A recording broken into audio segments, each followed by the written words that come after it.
Autocracy, democracy, and theocracy are three of the oldest ideas of the civilized world. Autocracy and authoritarianism are both forms of government where power is concentrated and citizens' freedoms are drastically restricted. However, they differ in terms of their power source. Autocracies represent a governmental structure where a single individual, referred to as the autocrat, wields unrestricted authority. This individual exercises unmitigated control over every facet of governance and societal affairs. The autocrat's authority is not constrained by constitutional provisions or legal stipulations, and there is an absence of power distribution mechanisms or checks on authority.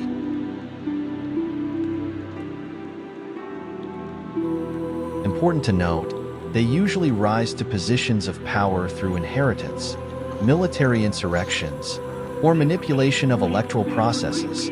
As of 2022, the organization Varieties of Democracy classified approximately 88 countries as autocracies. These countries contain 70% of the world's population and vary in their degrees of control. For example, Russia is arguably most notoriously autocratic. While technically considered an elective autocracy, many challenge the country's lack of free and fair elections. Recent reporting from the Associated Press says that opposition groups in 2021 explained digital voting in parliamentary elections showed signs of manipulation. Activists reported practices such as forced voting, with videos on social media showing workers illegally stuffing ballot boxes during the election.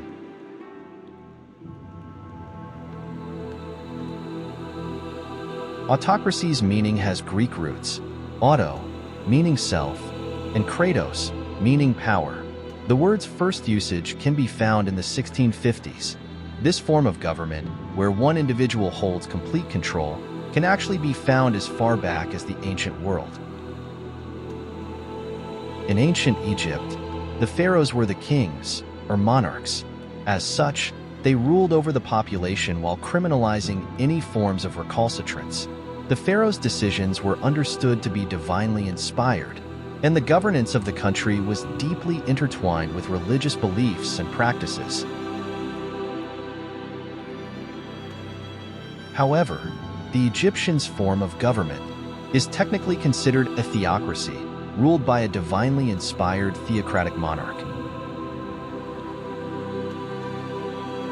As autocracy's dangerous cousin, theocracies are distinguished by their religious component. While ubiquitously common in ancient times, the prevalence of theocracies has vastly diminished through the ages. However, some are still around today.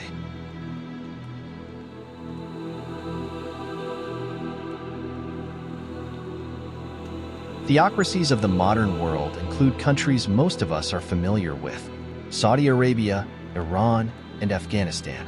In fact, even Vatican City represents a type of theocracy, as the Pope is the divinely inspired, absolute monarch over the country.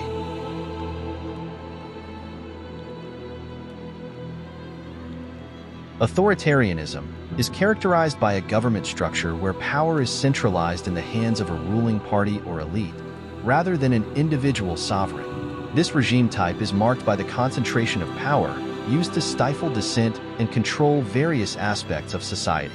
Although constitutional and legal frameworks may be present in such systems, they typically function to reinforce the dominance of the ruling authority, with little emphasis on the protection of individual freedoms. The concise Oxford Dictionary of Politics defines authoritarianism as a style of government in which the rulers demand unquestioning obedience from the ruled. Authoritarian states limit individual autonomy and circumscribe civil and political rights, such as freedom of speech and assembly, or the right to vote. Often, these restrictions are imposed in the name of the collective good. There is a heavy reliance on oppressive measures and on the military and police for their enforcement. While authoritarianism is steeped in oppression, it does sometimes allow for limited rights and freedoms to exist. When all citizens' rights and freedoms are removed, authoritarianism insidiously morphs into a more extreme and oppressive version of authoritarianism called totalitarianism. Adolf Hitler is arguably the most notorious example of a leader dissolving a country's democratic traditions into totalitarian rule.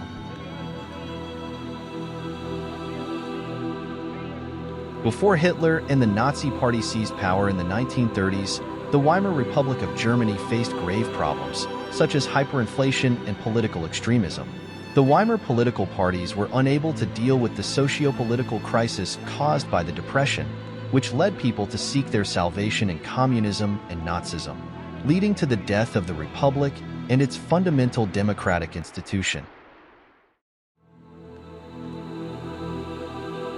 The Great Depression of October 1929 severely crippled Germany's democratic progress due to unemployment and social and political unrest.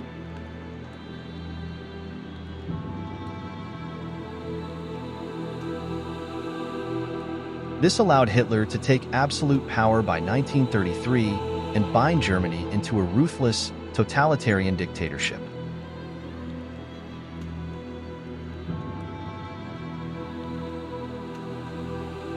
Democracy is a political system where power is shared among citizens, either directly or through elected representatives, based on majority rule, while protecting individual rights. It aims for decentralized government to better serve the people, upholding human rights like freedom of speech and religion.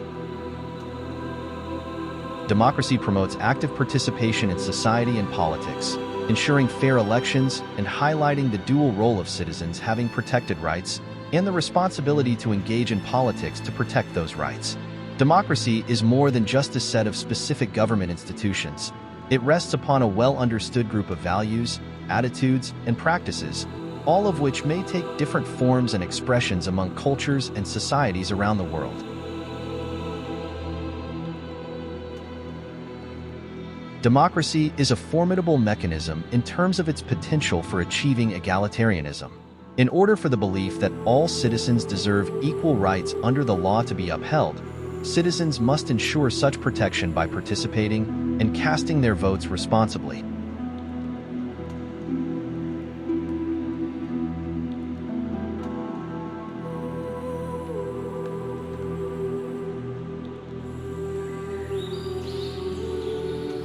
Democracy itself is a very old idea. In fact, the word democracy, essentially meaning rule by the people, was invented by the Greeks of the ancient world around 430 BC.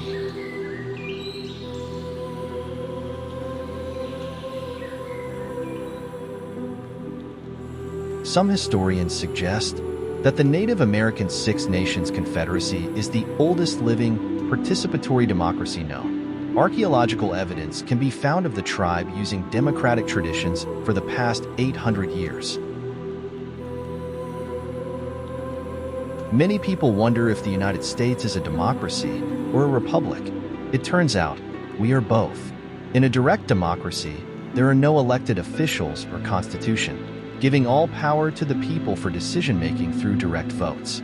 However, the absence of a constitution means that the majority's wishes prevail without checks or balances, leaving minorities unprotected.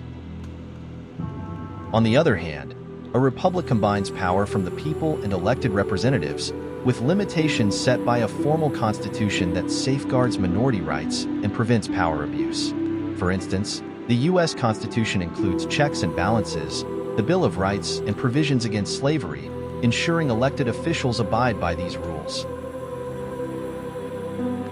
Therefore, the United States is a constitutional democracy, a democratic republic, and many other types of government as well. While the arc of our democracy is long, it persistently bends towards justice, freedom, and liberty.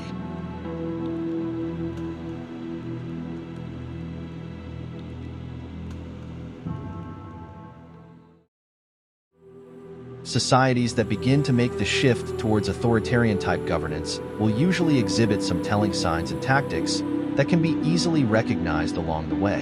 Historically, authoritarians do not appreciate dissent. Restricting travel and silencing dissent through laws, force, or coercion is usually a major clue that democratic norms are beginning to fail. Additionally, authoritarians will restrict, censor, and weaponize information for things like surveillance. The signs appear in various cases throughout history where similar patterns of power consolidation, suppression of civil liberties, and undermining of democratic processes have occurred.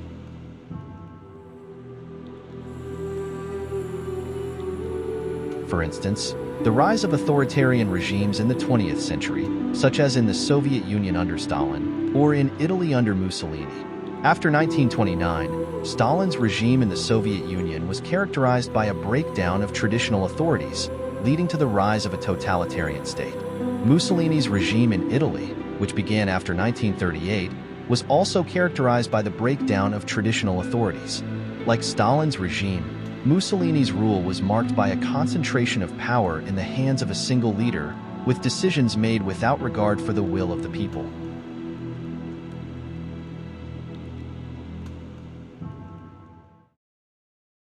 The transition of a country towards authoritarianism can also be identified by several signs, as observed in Venezuela's political evolution.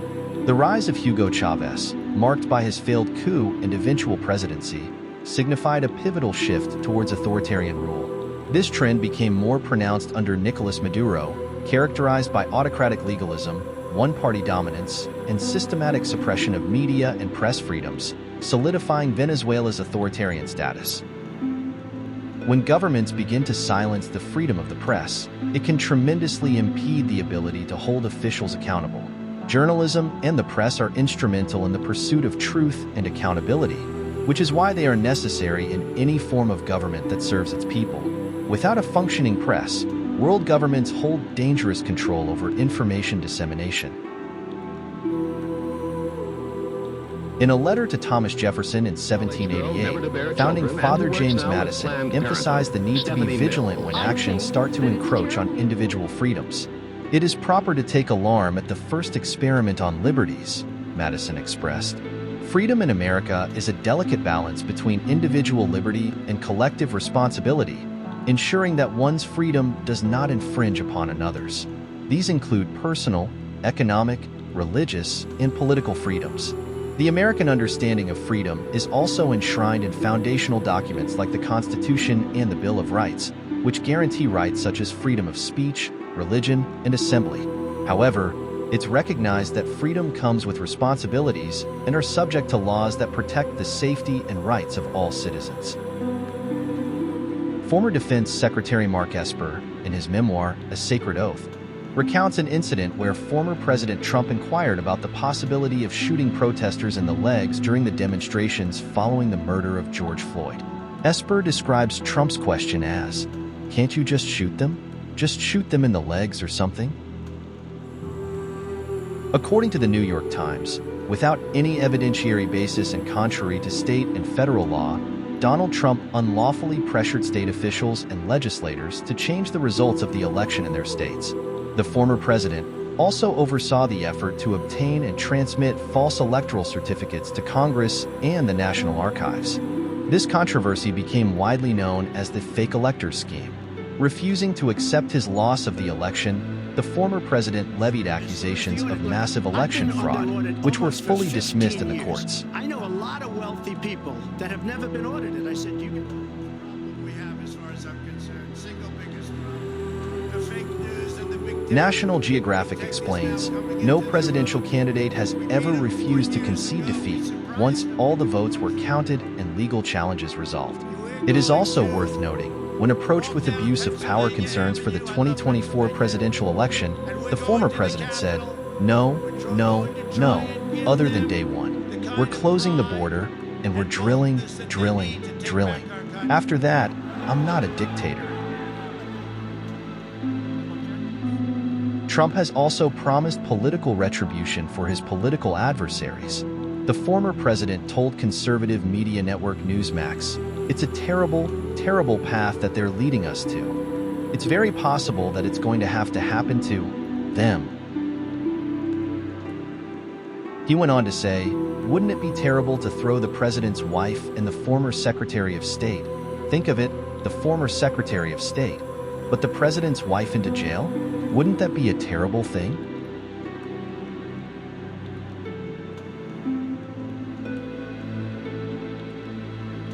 Perhaps most memorable of all of Trump's calls for retribution is the now infamous "Lock her up" chant, which he encouraged his supporters to chant against Hillary Clinton at his political rallies.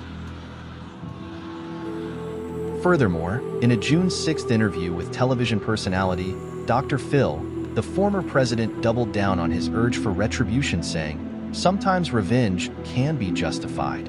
This terrifying combination of examples once again illuminates democracy's fragility, particularly here in America. These examples further serve as indisputable reminders of how dangerously close to the brink we have come to compromising our freedoms. Freedom is the promise of America. However, that promise comes at a monumental personal cost. Brave men and women show up every day to fight to defend our right to freedom. Some will make it home to their families, but many sacrifice their lives. Data as recent as 2023 shows that over 1.3 million military personnel have died defending America and her freedoms.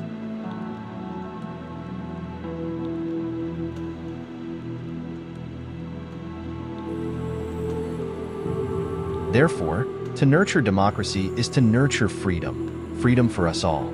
A fundamental bedrock of a participatory democracy is the ability to make one's voice heard by voting. Your vote is your voice, is your power. The 2020 U.S. general election saw a significant national turnout with over 158.4 million voters, marking 62.8% of the voting age population. In terms of international comparison, the U.S. ranks 31st in voter turnout among 50 countries, with Uruguay leading at 94.9%. According to U.S. Census Bureau data, 67% of eligible voters registered to vote in 2018, with 53% of them ultimately casting a ballot. On average, voter turnout in the United States fluctuates depending on whether it's a presidential election year or a midterm election year.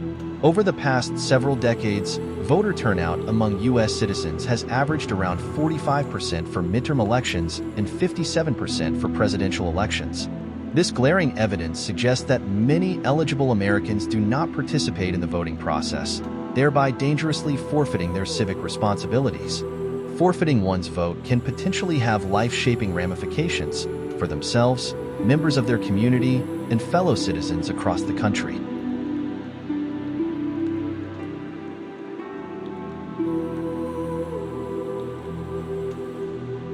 The United States has long been the bastion of freedom around the world. For more than 200 years, the country has been a beacon of aspiration to all who gaze upon her. Our commitment to the people has remained a consistent, foundational bedrock of our democracy. On November 19, 1863, President Abraham Lincoln delivered his iconic speech, the Gettysburg Address. In his speech, Lincoln defined democracy as government of the people, by the people, for the people. Before his passing, Congressman and civil rights leader John Lewis said in his letter to America, "Democracy is not a state. It is an act, and every generation must do their part to uphold it."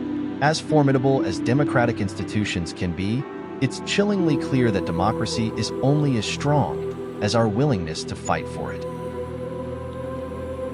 The stakes could not be clearer. In the end, people will face two very different worlds, one in which we can help shape, and one that is forcibly shaped for us. The only question that remains is, how valuable is freedom the way you've come to know it? And how hard are you willing to fight to keep it?